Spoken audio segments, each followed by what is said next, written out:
Book का नाम है ब्रह्मा भोजन और उसके ऊपर जो 56 महावाक्यों का संकलन है उसका तीसरा पार्ट इस वीडियो में सुनेंगे और पढ़ेंगे। ताजा फल खाते रहो तो कभी भी किसी भी प्रकार की कमजोरी व व्याधि आ नहीं सकती है। ब्रह्मा बाप मुस्कुरा रहे थे।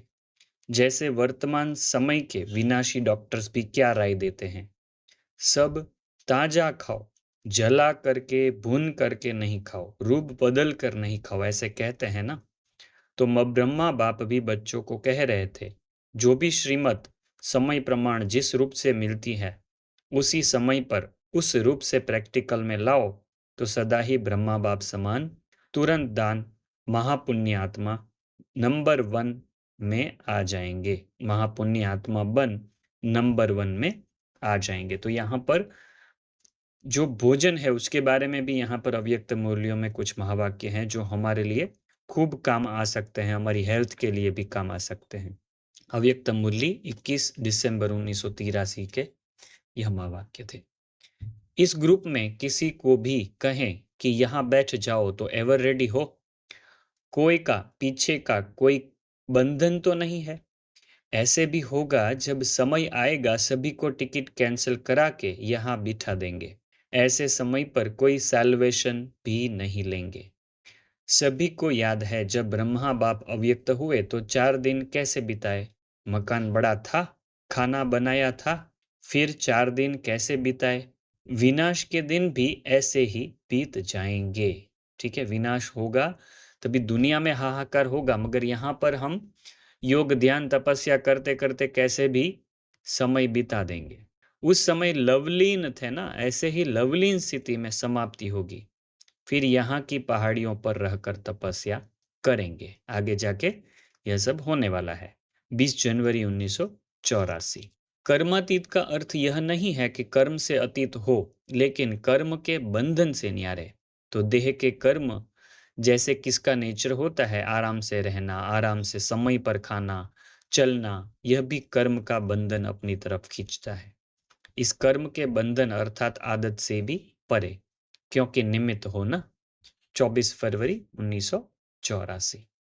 आप सब ने शुरू के चरित्र सुने हैं ना।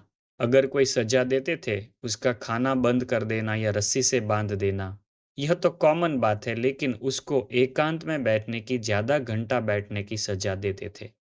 बच्चे हैं ना, बच्चे तो बैठ नहीं सकते, तो एक ही स्थान पर बिना हलचल के 4-5 घंटा बैठना, उसकी कितनी सजा है। तो ऐसी रॉयल सजा देते थे। तो यहाँ भी कोई कर्मेंद्रिय ऐसे वैसे करे तो अंतर्मुखता की भट्ठी में उसको बिठा दो। बाहर मुक्ता में आना ही नहीं है, यही उसको सजा दो। आए फिर अंदर कर दो। 3 मार्च 1984। स्थूल संपत्ति किस लिए कमाते हो? दाल रोटी सुख से खावे, परिवार सुखी हो, दुनिया में नाम अच्छा हो।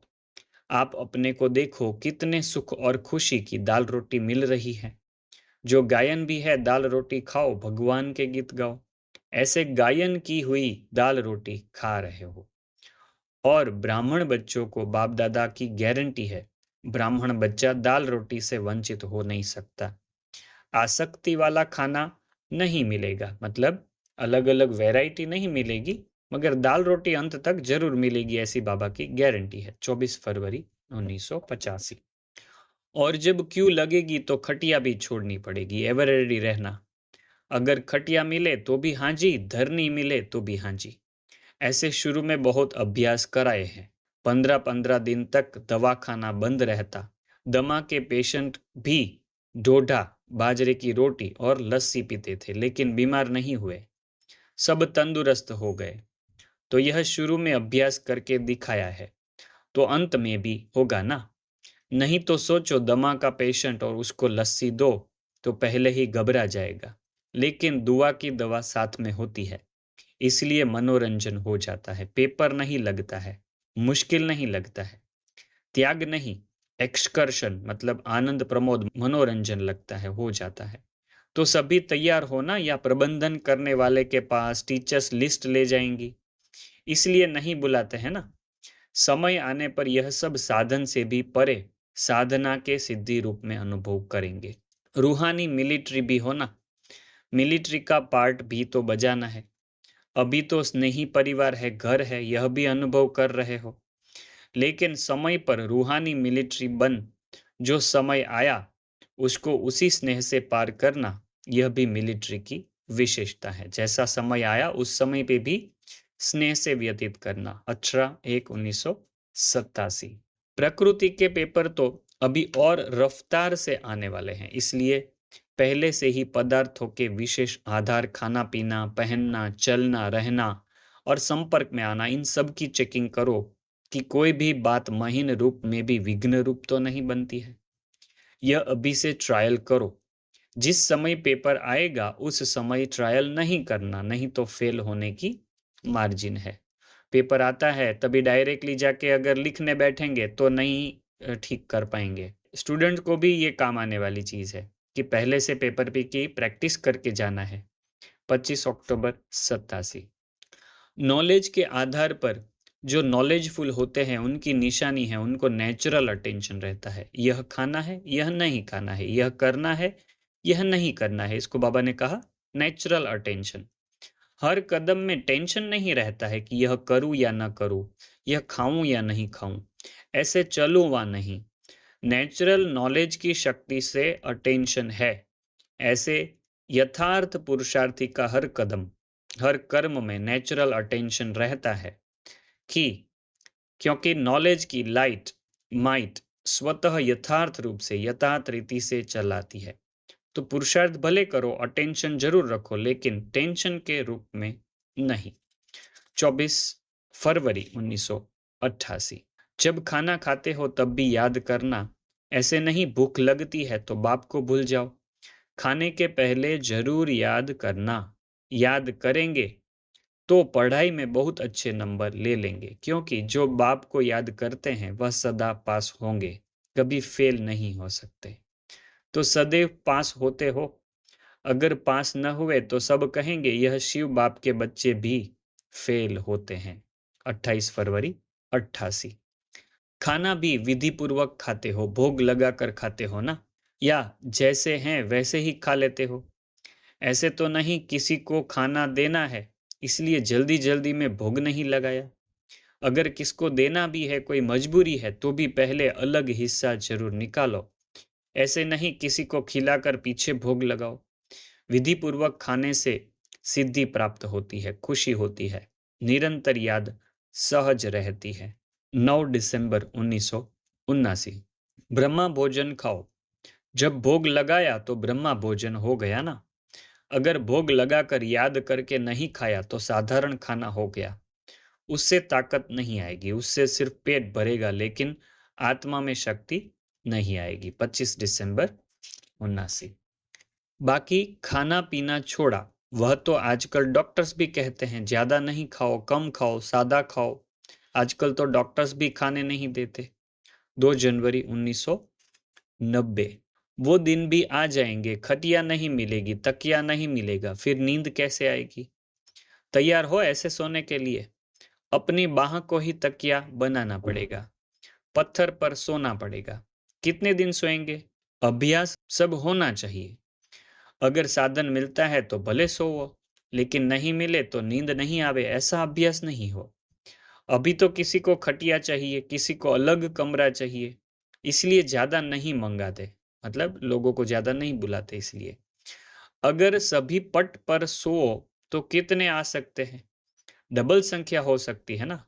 सब अगर नीचे सोने लगे तो कितने जन आ सकते हैं?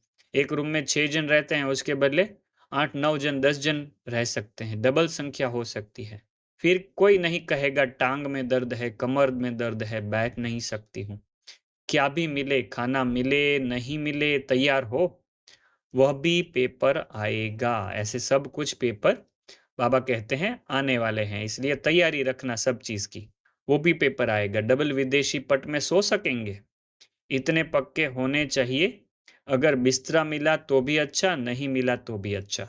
13/10/1992। दुनिया वाले सिर्फ खान पान का व्रत रखते हैं, इससे भी क्या सिद्ध होता है? आपने ब्राह्मण जीवन में सदा के लिए खान पान का भी व्रत लिया है ना, कि यह फ्री है, खाना पीना जो चाहे खा लो। पक्का व्रत है ना कि कभी कभी थक जाओ तो व्रत तोड़ दो, कभी टाइम नहीं मिलता तो क्या बनाए, कुछ भी मंगा कर खा लेवें, थोड़ा थोड़ा ढीला करते हो।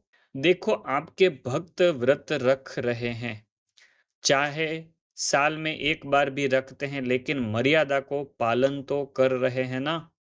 तो जब आपके भक्त व्रत में पक्के हैं, तो आप कितने पक्के हो? पक्के हो? कभी कभी थोड़ा ढीला कर देते हो। चलो कल भोग लगा देंगे, आज नहीं लगाते। यह भी ब्राह्मण आत्माओं की जीवन के बेहद के व्रत के यादगार बने हुए हैं। 18 फरवरी 1993। मानो खाना बना रहे हो तो ये साधारण कर्म है ना, सब करते हैं। लेकिन आपका खाना बनाना और दूसरों के खाना बनाने में फर्क होगा ना। आपकी याद का भोजन और साधारण भोजन में अंतर है। वो प्रसाद है और वह खाना है। याद का भोजन प्रसाद है, साधारण भोजन खाना है। तो विशेषता आ गई ना। याद में जो खाना खाते हो या बनाते हो उसको ब्रह्मा भोजन कहते हैं। तो सदा याद रखना कि पुरुषोत्तम विशेष आत्माएं बन गए तो साधारण कर्म कर नहीं सकते। हमारा खाना बनाना और खाना भी साधारण न हो। 18 जनवरी 1994। कईयों को बैठने में भी नींद अच्छी आती है, सोएंगे तो नींद नहीं आएगी। योग में बैठना और सोना शुरू। 5 दिन अखंड तपस्या करनी पड़े तो सब तैयार हो।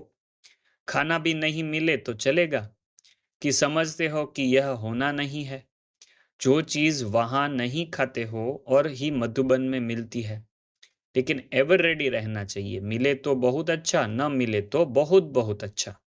क्योंकि सबको अमृत वेले दिलखुश मिठाई तो मिलती ही है, और सारा दिन खुशी की खुराक भी मिलती है। तो चल सकता है ना। यह भी ट्रायल करेंगे, ऐसा भी आगे जाके शायद ट्रायल होगा कभी कि 5 दिन बिना खाए पिए। पीना तो शायद मिलेगा, पानी तो मिलेगा, मगर बाबा ने खाने के लिए यहाँ पर बताया है। 5 दिसंबर 1994। अब बाप इस पतित महफिल में आते हैं। कितनी बड़ी महफिल है। मैं देवताओं की महफिल में कभी आता ही नहीं हूँ, जहाँ माल माल छाल 36 प्रकार के भोजन मिल सके, वहां मैं आता ही नहीं हूँ। जहां बच्चों को रोटी भी नहीं मिलती, उन्हों के पास आकर गोद में लेकर बच्चा बनाए वर्षा देता हूँ। साहूकारों को गोद में नहीं लेता हूँ, वे तो अपने ही नशे में चूर रहते हैं। भक्ति मार्ग में जो पास्ट हो गया है सो अब हो रहा है, सो फिर रिपीट होगा। दिन प्रतिदिन भारत कितना गिरता जाता है। अभी तुम हो संगम पर, बाकी सब है कलयुगी मनुष्य। जब तक यहाँ न आए तब तक कुछ भी समझ न सके कि अभी संगम है या कलयुग है। एक ही घर में बच्चे समझते हैं संगम पर है, बाप कहेंगे हम कलयुग में हैं।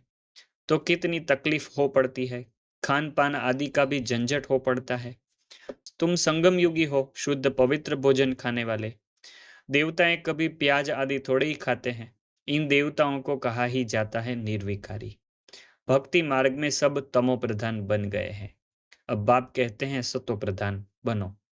कोई भी ऐसा नहीं है जो समझे कि आत्मा पहले सतो प्रधान थी फिर तमो प्रधान बनी है, क्योंकि वह तो आत्मा को निर्लेप समझते हैं। आत्मा सो परमात्मा ऐसे ऐसे कह देते हैं। बच्चों को समझाया जाता है, रात को सारे दिन का पोता मेल निकालो, क्या किया हमने? भोजन देवताओं मिसल खाया, चलन कायदेसर चली या अनाड़ियों मिसल। रोजाना अपना पोता मेल नहीं संभालेंगे तो तुम्हारी उन्नति कभी नहीं होगी। ठीक है, यह वाक्य आ चुका है पहले या दूसरे भाग में, मगर यहाँ पर दूसरी एक मुरली में आया है, रोजाना अपना पोता मेल नहीं संभालेंगे तो तुम्हारी उन्नति कभी नहीं होगी। तुम बच्चे मनुष्य से देवता बनने की पढ़ाई पढ़ रहे हो, तुम्हें जरूर दैवी गुण धारण करने हैं। तुम्हारा खान पान बोलचाल कितना रॉयल होना चाहिए। देवताएं कितना थोड़ा खाते हैं, वापस आया ये बात। देवताएं कितना थोड़ा खाते हैं, उनमें कोई लालच थोड़ी ही रहती है। 36 प्रकार के भोजन बनते हैं, खाते कितना थोड़ा है। खान पान की लालच रखना, इसको भी आसुरी चलन कहा जाता है। अच्छा अच्छा खाते रहें, उसकी लालच रखना, यह भी आसुरी चलन है, याद रखना। दैवी गुण धारण करने हैं तो खान-पान बड़ा शुद्ध और साधारण होना चाहिए। शुद्ध और साधारण। परंतु माया ऐसी है जो एकदम पत्थर बुद्धि बना देती है, तो फिर पद भी ऐसा मिलेगा। बाप कहते हैं अपना कल्याण करने के लिए दैवी गुण धारण करो। कर्म करते हुए याद करो, इसमें बहुत बहुत फायदा है। सवेरे आकर याद में बैठो, बहुत मजा आएगा। परंतु इतना शौक नहीं है। टीचर स्टूडेंट की चलन से समझ जाते हैं यह फेल हो जाएंगे। बाप भी समझते हैं यह फेल हो जाएंगे, सो भी कल्पांतर के लिए। बल भाषण में तो बहुत होशियार है, प्रदर्शनी भी समझा लेते हैं, परंतु याद है नहीं, इसमें फेल हो पड़ते हैं। यह भी जैसे डिसरिगार्ड करते हैं। देखो, याद नहीं करते, यह भी भगवान का अनादर है, डिसरिगार्ड है। अपना ही करते हैं। शिव बाबा का तो डिसरिगार्ड होता नहीं, अपना ही डिसरिगार्ड करते हैं। मतलब भगवान का डिसरिगार्ड किया मतलब खुद का ही डिसरिगार्ड किया। ऐसे कोई कह न सके कि हमको फुर्सत ही नहीं याद करने की। बाबा मानेंगे नहीं। स्नान पर भी याद कर सकते हो। भोजन करते समय बाप को याद करो, इसमें बहुत बहुत कमाई है। कई बच्चे सिर्फ भाषण में नामी ग्रामी है, योग है नहीं। वह अहंकार भी गिरा देता है। भाषण में नामी ग्रामी मगर योग नहीं, तो वह भी अहंकार का स्वरूप एक न एक दिन बन जाता है। वह अहंकार भी गिरा देता है। अच्छा, बल कल्याण तो हर बात में है। ब्रह्मा भोजन बनाने में भी कल्याण है, अगर योग युक्त हो बनाए। ऐसा योग युक्त भोजन बनाने वाला हो तो भंडारे में भी बड़ी शांति हो, याद की यात्रा पर रहे। कोई भी आए तो झट उनको समझाए। बाबा समझ सकते हैं सर्विसेबल बच्चे कौन है, जो दूसरों को भी समझा सकते हैं। उन्हों को ही अक्सर करके सर्विस पर बुलाते भी हैं, तो सर्विस करने वाले ही बाप की दिल पर चढ़ते हैं। बाबा का अटेंशन सारा सर्विसेबल बच्चों की तरफ ही चाहता है। सबसे ज्यादा सेवा कौन सा तत्व करेगा? बाबा कहते हैं सूर्य। सूर्य की किरणें भिन्न भिन्न प्रकार की कमाल दिखाएगी। यह सब आपके लिए तैयारियां हो रही है। गैस जलाने की, कोयला जलाने की, लकड़ी जलाने की आवश्यकता नहीं रहेगी, सब से छूट जाएंगे। अच्छा, बहुत रंगत देखते जाएंगे। वह मेहनत करेंगे और आप फल खाएंगे। वैज्ञानिक लोग मेहनत करते हैं और फल कौन खाएंगे? नई दुनिया में। फिर यह वायर्स, तारे वगैरह लगाने की भी मेहनत नहीं रहेगी। देखो, वायरलेस हो जाएगा सब।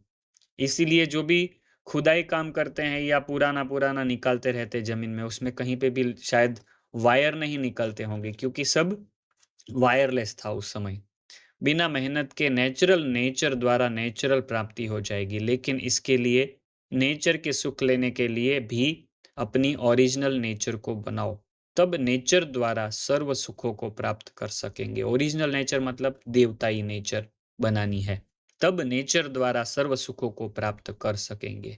नेचुरल नेचर अर्थात अनादि संस्कार। 24/10/1981 की अव्यक्त मूली से। यह जल इत्र फुलेल का कार्य करेगा। जैसे जड़ी बूटियों के कारण गंगा जल अभी भी और जल से पवित्र है, ऐसे खुशबूदार जड़ी बूटियां होने के कारण जल में नेचुरल खुशबू होगी। जैसे यहाँ दूध शक्ति देता है, वैसे वहां का जल ही शक्तिशाली होगा, स्वच्छ होगा। इसलिए कहते हैं दूध की नदियां बहती है।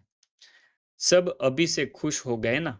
ऐसे ही यह पृथ्वी ऐसे श्रेष्ठ फल देगी, जो जिस भी भिन्न भिन्न टेस्ट के चाहिए, उस टेस्ट का फल आपके आगे हाजिर होगा। यह नमक नहीं होगा, चीनी भी नहीं होगी। जैसे अभी खटाई के लिए टमाटर है तो बना बनाया है, खटाई आ जाती है ना, ऐसे जो आपको टेस्ट चाहिए उसके फल होंगे। रस डालो और वह टेस्ट हो जाएगी। तो यह पृथ्वी एक तो श्रेष्ठ फल, श्रेष्ठ अन्न देने की सेवा करेगी। 30 जनवरी 1985 के यह अव्यक्त मूल्य के महावाक्य थे। ये बुक का नाम है ब्रह्मा भोजन पर भगवान के 56 महावाक्य, और यह तीसरे पार्ट में इस बुक का समाप्ति हो रही है। और आप सबको यह बुक बहुत अच्छी लगी होगी, मुझे पक्का पता है, क्योंकि जो फर्स्ट पार्ट बनाया था उस पर बहुत सारी कमेंट आई है और यह पार्ट सबको बहुत अच्छा लगा है, बहुतों ने देखा है। तो यह 3 पार्ट में यह बुक पूरा हो जाएगा। अगर आप चाहते हैं कि इस पूरे बुक का तीनों पार्ट कंबाइन करके एक कंबाइन पार्ट बनाना चाहिए जो शायद 1 आध घंटे का या सवा घंटे का होगा, तो भी आप कमेंट करिएगा तो हम वो भी बनाने की कोशिश करेंगे। ओम शांति।